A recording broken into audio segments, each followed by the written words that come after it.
প্রাকৃতিক সৌন্দর্য ঘেরা চমৎকার এক দেশ চীন। বিশ্বের তৃতীয় বৃহত্তম এই দেশটির বৈচিত্র্যময় ভূপ্রকৃতি মুগ্ধ করে সারা দুনিয়ার পর্যটকদের। শুধু চোখ জোড়ানো প্রকৃতি নয়, প্রাচীন কাল থেকেই শিক্ষা দীক্ষা, ব্যবসা বাণিজ্য আর ইতিহাস ঐতিহ্যে অনন্য বিশ্বের দ্বিতীয় জনবহুল এই দেশটি। সঙ্গত কারণে চীন ভ্রমণের সুপ্ত ইচ্ছা থাকে প্রত্যেক ভ্রমণ পিপাসুরী। সেই ইচ্ছাকে বাস্তবে রূপ দিতেই চীনে হাজির হয়েছি আমি আর আমার ভ্রমণ সঙ্গী নিলয়।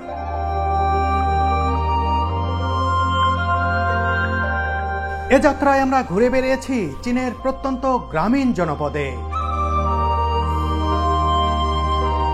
পৃথিবীর প্রথম চায়ের দোকান থেকে শুরু করে আমরা দেখেছি বিলুপ্তপ্রায় প্রাণী পান্ডার প্রজনন কেন্দ্র, আর অবশ্যই স্বাদ নিয়েছি বিখ্যাত চাইনিজ সব বাহারি খাবারের, আর পরিচিত হয়েছি বিচিত্র রীতিনীতির সাথে।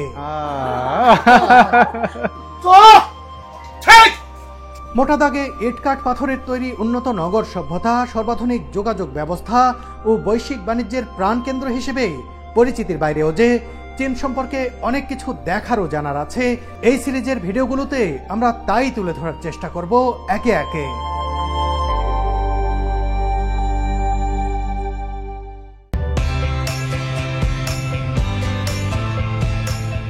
অবশেষে শুরু হলো বহুল আকাঙ্ক্ষিত আরেকটি ভ্রমণ গল্পের। চীনে যাওয়ার স্বপ্নটা বাস্তবে রূপ নিতে যাচ্ছে আজ। পড়ন্ত বিকেলে আমরা ছুটে চলেছি হযরত শাহজালাল আন্তর্জাতিক বিমানবন্দরের দিকে। চীনের গুয়াংজুর উদ্দেশ্যে আমাদের বিমান উড়াল দেবে রাত 10টা 10 জ্যামে পড়ার ভয়ে আমরা একটু আগেই রওনা দিয়েছি। বলে রাখি, গাড়ি বুক অ্যাপের মাধ্যমে 2 দিন আগেই রিজার্ভ করে রেখেছিলাম এই গাড়িটি। একেবারে যথাসময়ে বাসার দরজায় হাজির, তাই এয়ারপোর্টে যাওয়াটা হলো নির্ঝঞ্ঝাট।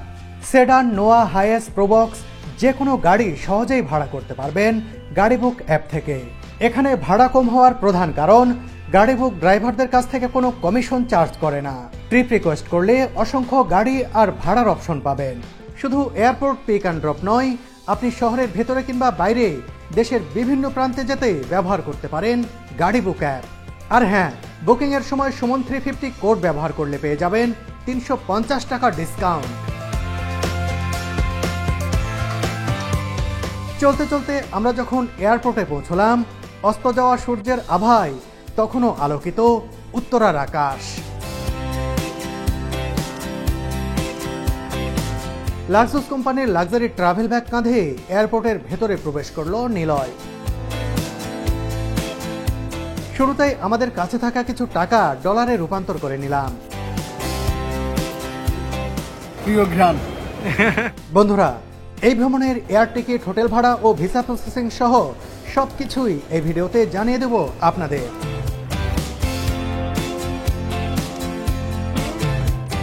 ইউএস বাংলা এয়ারলাইন্সের ফ্লাইটে আজ আমরা গুয়াংজু যাচ্ছি। বোর্ডিং পাস নেওয়ার জন্য চেক ইন কাউন্টারে অনেক ভিড় আজ। কিছুক্ষণ লাইনে দাঁড়িয়ে বোর্ডিং পাস নিয়ে হাঁটা দিলাম ইমিগ্রেশন সম্পন্ন করার জন্য। ইমিগ্রেশন শেষ করার পরই দেখা হয়ে গেল একই ফ্লাইটের 2 সহযাত্রীর সঙ্গে। বন্ধুরা, ইমিগ্রেশন শেষ করে ফেলেছি।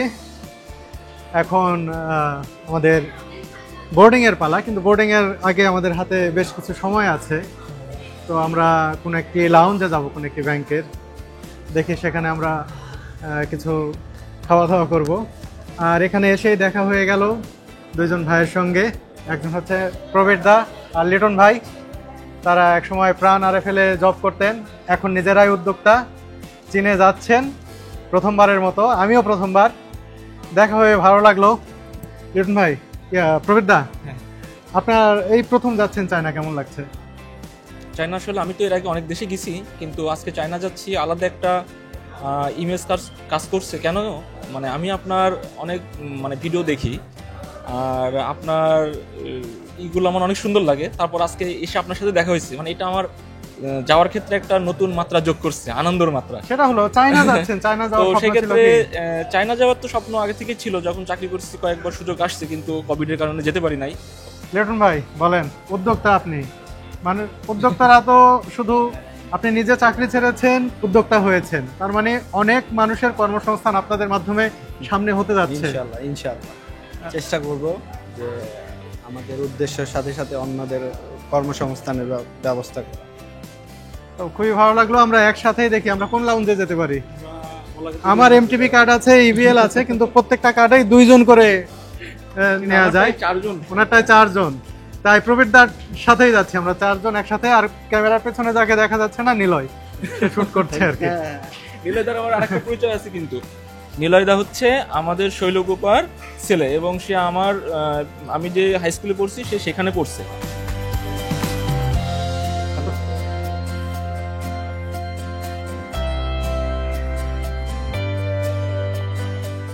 এখানে অনেক খাবার, কোনটা খাবো আর কোনটা খাবো না ভাবতে হচ্ছে।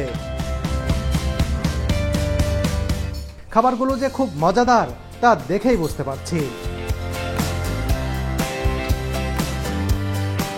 যা হোক, আমরা যে যার পছন্দ মতো খাবার নিয়ে মজা করে খেয়ে নিলাম। খাওয়ার পর নিরাপত্তা তল্লাশি সেরে নিয়ে বোর্ডিংয়ের জন্য অপেক্ষা করতে থাকলাম আমরা। কিছুক্ষণের মধ্যেই বোর্ডিংয়ের ডাক এলো। বাসে করে আমাদের নিয়ে যাওয়া হচ্ছে ইউএস বাংলা এয়ারলাইন্সের এয়ারক্রাফটের দিকে। বলে রাখি, চীনে যাওয়ার জন্য আপনারা চায়না ইস্টার্ন, সাউদার্ন কিংবা বাংলাদেশ বিমানও বেছে নিতে পারেন। বুকিং দিতে গিয়ে বাংলাদেশ বিমানের আমরা কোনো আসন পাইনি, পরে ইউএস বাংলায় বুকিং দিয়েছি অনেক বেশি দামে। আমাদের 2 জনের রিটার্ন টিকিটের দাম পড়েছে 92,000 টাকা। আগে ভাগে বুকিং দিলে অবশ্য 60 থেকে 65,000 টাকায়ও এই টিকিট পেতে পারেন আপনারা। দেখে মনে হলো বেশ পুরনো এয়ারক্রাফট দিয়েই এই রুটে ফ্লাইট পরিচালনা করছে ইউএস বাংলা। সিটগুলোর অবস্থা একেবারেই নড়বড়ে। নিলয়ের সামনের সিটের সাথে সংযুক্ত ট্রে বারবার এমনিতেই খসে পড়ছিল মুখের সামনে। কেবিন ক্রু কয়েকবার চেষ্টা করেও যা ঠিক করতে পারলেন না। ভাড়া কম্প্রোমাইজ করে না, কিন্তু নরবরে একে লক্কর ঝক্কর, রিস্ক না, কোন সময় পুরো গায়ের উপর। লিটন ভাই ও প্রবীরদার সিট আমাদের ঠিক পেছনেই। যা হোক, যথাসময়ে রাত 10:10 উড়াল দেওয়ার জন্য দৌড় দিল বিমানটি। কিছুক্ষণের মধ্যেই ঢাকার আকাশে ভাসতে থাকলাম আমরা। চীনের গুয়াংজু শহরে এই বিমানটি ল্যান্ড করবে 3 ঘন্টা 40 মিনিট পর, ভোর 3:50 উড়াল দেওয়ার ঘন্টাখানেক পর দেয়া হলো রাতের খাবার।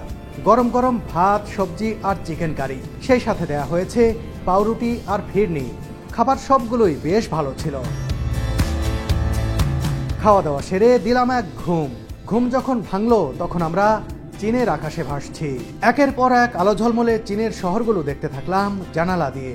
স্বপ্নের এই চীন ভ্রমণে সহযোগী হওয়ায় কৃতজ্ঞতা প্রকাশ করছি মুক্তা মিনারেল ওয়াটার, আনবক্সিং টেক ও লাক্সুসের প্রতি। তাদের আন্তরিক সহায়তা আমার এই ভ্রমণকে স্বাচ্ছন্দ্যময় করে তুলেছে। উঠতে উঠতে চলে এলাম গুয়াংজু শহরের উপরে। রাতের শেষ প্রহরের আলো আঁধারির মাঝেই হা করে দেখছি শহরের স্থাপনা, পথঘাট সব কিছু।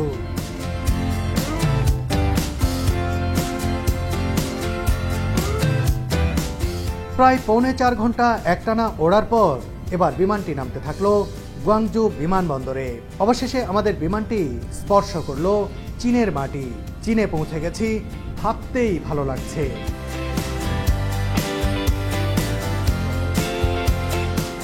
বিমান থেকে নেমে ইমিগ্রেশনের জন্য এগিয়ে যেতে থাকলাম আমরা। বলে রাখি, ইমিগ্রেশনে কনফার্ম রিটার্ন টিকিট ও হোটেল বুকিং দেখতে চাইবে অবশ্যই। আপনারা যদি চীনে আসেন, এ বিষয়টি অবশ্যই মাথায় রাখবেন। বন্ধুরা, আমরা ইমিগ্রেশন শেষ করে একেবারে লাগেজ নিয়ে যাচ্ছি, অবশেষে চলে এসেছি।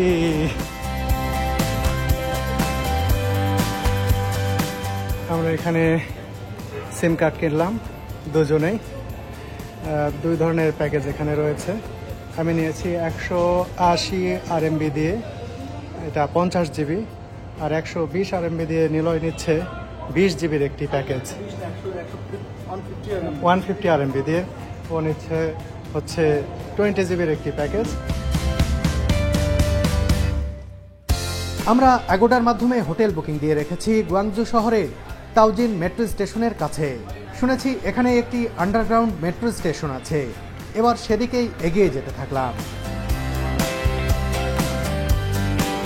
মেট্রো স্টেশনে যাওয়ার সময় ট্যাক্সি ড্রাইভাররা ডাকাডাকি করতে থাকলেন।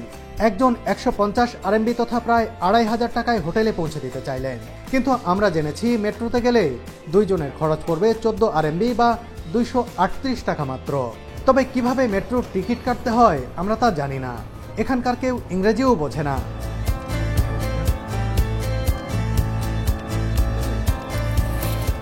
অবশেষে একজন নিরাপত্তা কর্মী বেশ আন্তরিকতার সাথে আমাদের মেট্রোর টিকিট করে দিলেন। টিকিট তথা সবুজ কয়েন হাতে ধরিয়ে দিয়ে কিভাবে তা ব্যবহার করতে হবে তাও বুঝিয়ে দিলেন।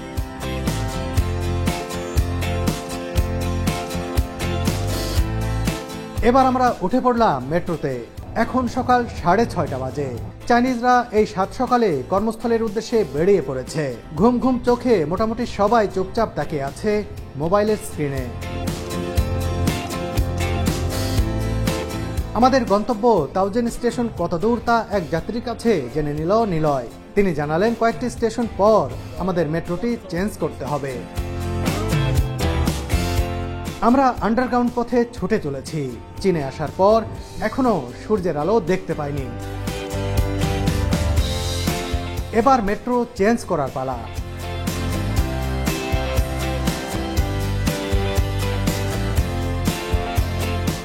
এত সকালে এত মানুষের মুভমেন্ট দেখে অবাক হলাম। আমাদের দেশে এত সকালে এত মানুষ এভাবে কাজে বের হয় না বললেই চলে। কিছুক্ষণ অপেক্ষা করার পর পেয়ে গেলাম তাওজিন স্টেশনগামী মেট্রো।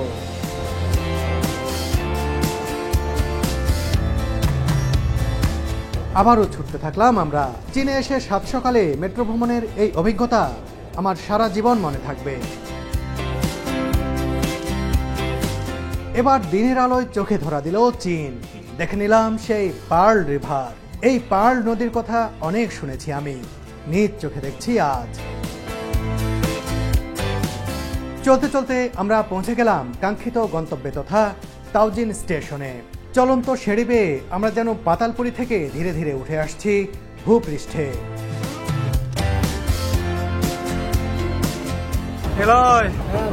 আলোর জগতে চলে আসলাম। বন্ধুরা, আপনারা কি চীন ভ্রমণের কথা ভাবছেন? চীনের যে কোনো প্রদেশের যে কোনো জায়গায় স্বল্প খরচে স্বাচ্ছন্দ্যে ভ্রমণ করতে পারেন একেবারে নিশ্চিন্তে। শুধু যোগাযোগ করুন বেঙ্গল ভিস্তার সাথে। বিশ্বস্ত ট্রাভেল এজেন্সি বেঙ্গল ভিস্তার কাছ থেকে পছন্দের ট্যুর প্যাকেজ নিয়ে আপনিও ঘুরে যেতে পারেন চীন। ভিসা সংক্রান্ত যে কোনো পরামর্শ ও আনুষঙ্গিক সহায়তাও করবে বেঙ্গল ভিস্তা।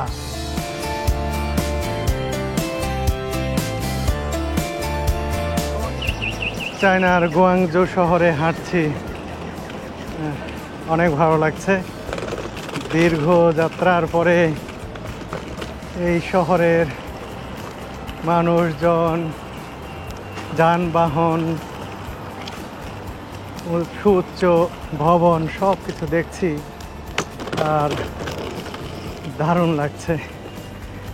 হয়তো কিছুক্ষণের মধ্যেই আমরা আমাদের হোটেলে যাব। হোটেল খুঁজছি, এখানে যেহেতু গুগল ম্যাপ বা কোনো কিছুই কাজ করে না, খুঁজে পেতে হচ্ছে আমাদের।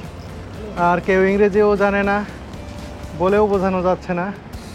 এই যে নিলয় চেষ্টা করছে একে ওকে ধরে যে আমাদের হোটেলটা কোন পাশে। আশপাশেই হোটেল, কিন্তু আমরা বুঝতে পারছি না কোথায়। ম্যাপ নাই, এটা হচ্ছে বড় জটিলতা আমাদের জন্য। সত্যি আমাদের হোটেল খুঁজে পেতে অনেক বেগ পেতে হচ্ছে। এই যে চাইনিজ কাপল, তারা ইংরেজিটাকে ট্রান্সলেট করে চাইনিজ ভাষা করে নিয়ে দেখছেন যে হোটেলের লোকেশন কোথায়। এর আগেও 3-4 জনকে নিলয় দেখিয়েছে, তারা বরাবরই সবাই বলেছেন যে আশপাশেই। মানে তারা ঠিকমতো দেখিয়েও দিতে পারছেন না, দেখিয়ে দিলেও হয়তো আমরা বুঝতে পারছি না যে কোথায় যাব। এখন কিন্তু তারা চেষ্টা করছেন আমাদের দেখিয়ে দেওয়ার জন্য। দেখি কতক্ষণ লাগে। আমাদের ভীষণ ঘুমও পাচ্ছে। লোকেশন সম্পর্কে মোটামুটি একটা ধারণা নিয়ে হোটেলের দিকে হাঁটতে থাকলাম আমরা। খুব সকালে সবাই কাজে যাচ্ছেন, সবার মধ্যে একটা গতি লক্ষ্য করছি, মানে ঢিলে ঢালা ঢিলামি করে হাঁটা না। তাদের যে কাজ আছে, কাজে যেতে হবে, সেই গতিটা যারা হাঁটছেন তাদের মধ্যে দেখছি। তারা গাড়িতে উঠছেন, ট্রেনে উঠছেন, মেট্রোতে উঠছেন, সবার মধ্যেই কিন্তু সেই গতিটা দেখতে পাচ্ছি। দেখুন, সবাই দৌড়ের উপর আছে, তাদের কাজে যেতে হবে। কাজই যে উন্নয়নের মূল মন্ত্র, এবং এদের জীবনযাত্রার এই গতির কারণেই কিন্তু জাতি হিসেবে তারা গতিশীল, অর্থনীতি তাদের উন্নত এবং ঊর্ধ্বগামী।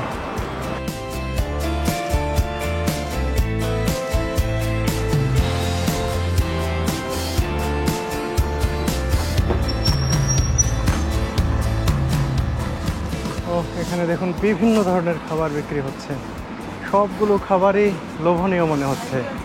সারা রাত ঘুমাইনি, হোটেল খুঁজছি, এর মধ্যে এই রকম খাবারের পসরা দেখে সত্যিই ভালো লাগছে।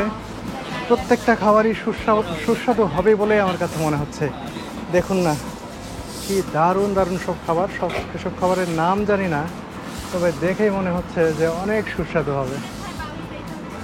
এই যে দেখুন, চাইনিজরা সকালের কাজে যাওয়ার আগে তারা এখানে খাবার কিনছেন।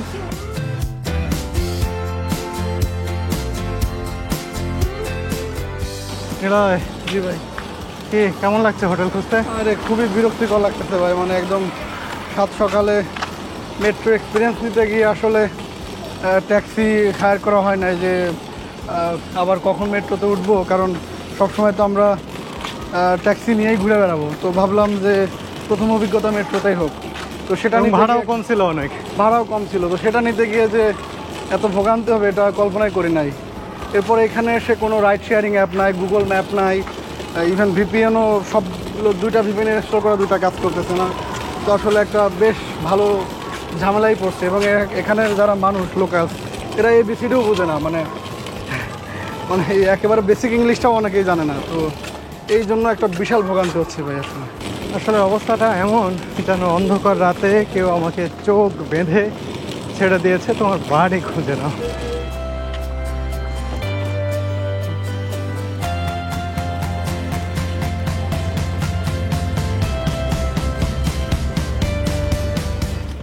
এই যে এই ব্রাদার দেখছেন, এখানকার বাসিন্দা, চাইনিজ। তিনি ইংরেজি বলতে পারছেন না, কিন্তু ইশারায় দেখিয়ে দিচ্ছেন যে কোন দিকে যেতে হবে। তিনি নামটি ট্রান্সলেট করে দেখে বুঝতে পেরেছেন যে কোন হোটেলে আমরা বুক দিয়েছি। উনি আমাদেরকে হেল্প করছেন খুব আন্তরিকভাবে। তিনি অন্যদিকে যাচ্ছিলেন, যখন দেখেছেন যে আমরা খুঁজে পাচ্ছি না কিছুই, তখন কিন্তু তিনি আমাদের সাথে সাথে এসেছেন হোটেলটি দেখিয়ে দেওয়ার জন্য। Okay, thank you, thank you, thank you. বললেন না 2-3 বিল্ডিং পরেই আমাদের হোটেল বিল্ডিংটা, বলে তিনি তার কাজে দৌড় দিলেন। এটাই কে করে, আমাদের অনেক বড় উপকার করলেন। একেবারে কাছাকাছি চলে এসেছি, দেখা যাক।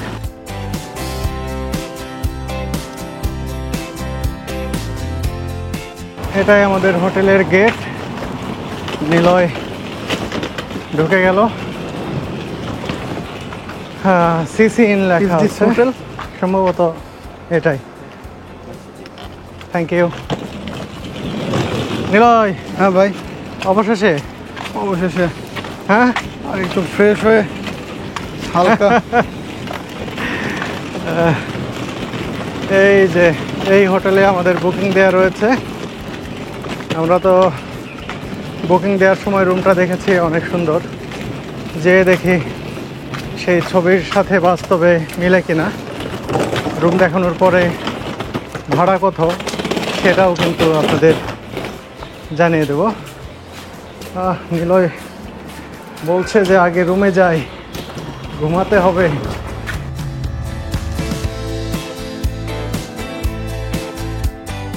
we had a booking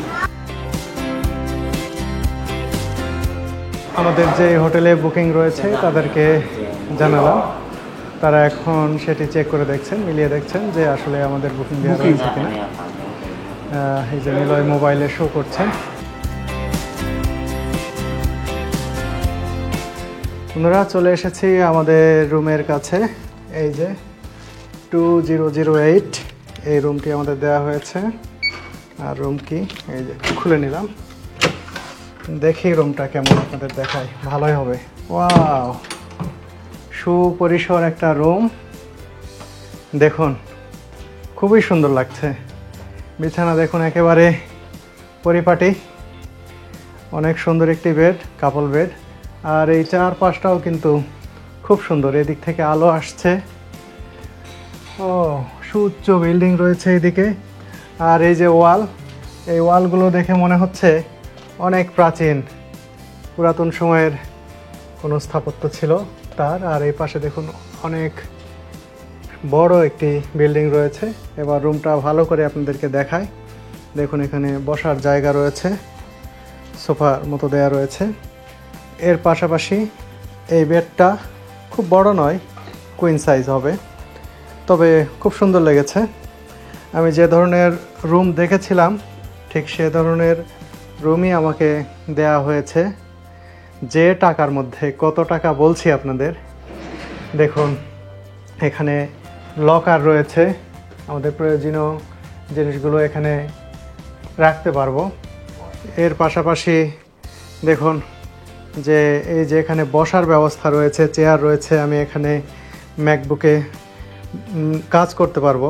এরকম জায়গা থাকলে আমার খুব ভালো লাগে, যে অন্তত খুব স্বস্তিতে কাজ করা যায়। আর এখানেই দেখুন কেটলি দেয়া রয়েছে, পানি দেয়া রয়েছে, চা কফি খেতে পারবেন। পাশে একটি টেলিভিশন রয়েছে। সব মিলিয়ে দেখুন খুব সুন্দর পরিপাটি এবং সুপরিসর একটি রুমই আমাদের দেয়া হয়েছে, যা খুবই ভালো লাগছে। বেডটিও আরামদায়ক। আমরা সারা রাত জার্নি করেছি, জেগেছিলাম। নিশ্চয়ই এই বেডে আমাদের খুব ভালো ঘুম হবে।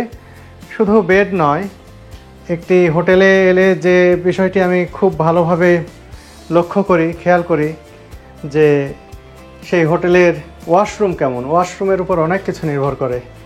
দেখুন ওয়াশরুমটা দেখায়, আমি নিজেও দেখি। বাহ, সুন্দর ওয়াশরুম। দেখুন এখানে শাওয়ার নেওয়ার ব্যবস্থা রয়েছে, এখানে কমোড দেখছি, খুব ভালো। আর পাশাপাশি টাওয়েল দেয়া রয়েছে। আর এই পাশে দেখুন একটি বেসিন দেখতে পাচ্ছি এবং এখানে একটি মিরর রয়েছে। আর ঠিক পাশেই এখানে একটি হেয়ার ড্রায়ার রয়েছে। খুব সুন্দর, সব কিছু মিলিয়ে খুব ভালো লাগছে। আর ওয়াশরুম থেকে বের হলেই এখানে একটি আলমিরার মতো রয়েছে, যাতে বেশ কিছু হ্যাঙ্গার ঝুলানো রয়েছে। বন্ধুরা ভাবছেন যে অনেক কিছুই বললাম, কিন্তু এই রুমটা কত দিয়ে বুক করেছি সেটা তো বললাম না।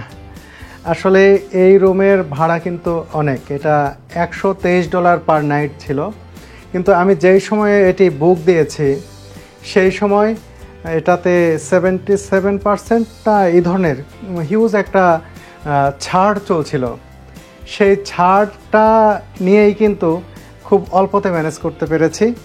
এই প্রতি রাতের জন্য আমাদের এখানে গুনতে হবে $36 করে। 2 রাত থাকবো এখানে। 2 রাতের জন্য আমাদেরকে $72 দিতে হবে মানে কি, আমি ঢাকা থেকে দিয়ে এসেছি, অর্থাৎ ক্রেডিট কার্ডের মাধ্যমে এটা পে করে এসেছি। যাক, $36 রুম সত্যিই আমার কাছে ভালো লেগেছে, খুবই সুন্দর। এই রুমের সাথে আমাদের 2 জনের ব্রেকফাস্ট কমপ্লিমেন্টারি, অর্থাৎ ফ্রি ব্রেকফাস্ট খেতে পারবো। আমরা যদি এটা কমপ্লিমেন্টারি না নিতাম তাহলে এই রুম $28 পেতাম। কিন্তু ব্রেকফাস্টে এখানে 2 জনে ব্রেকফাস্ট করতে গেলেই তো আমাদের $15-20 লেগে যেতে পারে। এসব জায়গায় যে মানের হোটেল এবং তাদের যে রেস্টুরেন্ট, অনেক টাকা খরচ হয়ে যায়। সেই বিবেচনা করেই কিন্তু আমরা $36 দিয়েই এই রুমটি বুক করেছি। এবং আজকেও আমাদের জন্য ব্রেকফাস্ট রয়েছে। এখন বাজে এখানে সকাল 9টা, 10টা পর্যন্ত ব্রেকফাস্ট তারা সার্ভ করে থাকে। তো আমরা একটু ফ্রেশ হয়ে আগে খাবো, খাওয়ার পরে ঘুমিয়ে যাব। ফ্রেশ হয়ে নাস্তা করার জন্য নেমে এলাম রেস্টুরেন্টে। হরেক রকমের খাবার আছে এখানে। অধিকাংশই অচেনা, জানি না কোনটি খেতে কেমন লাগবে। ফ্রাইড রাইস, ভুট্টা, মিষ্টি আলু আর সেদ্ধ ডিম নিয়ে ক্ষান্ত হলাম। খাবারগুলো খেয়ে কিছুটা পেট ভরলো, তবে স্বাদের তৃপ্তি পেলাম না।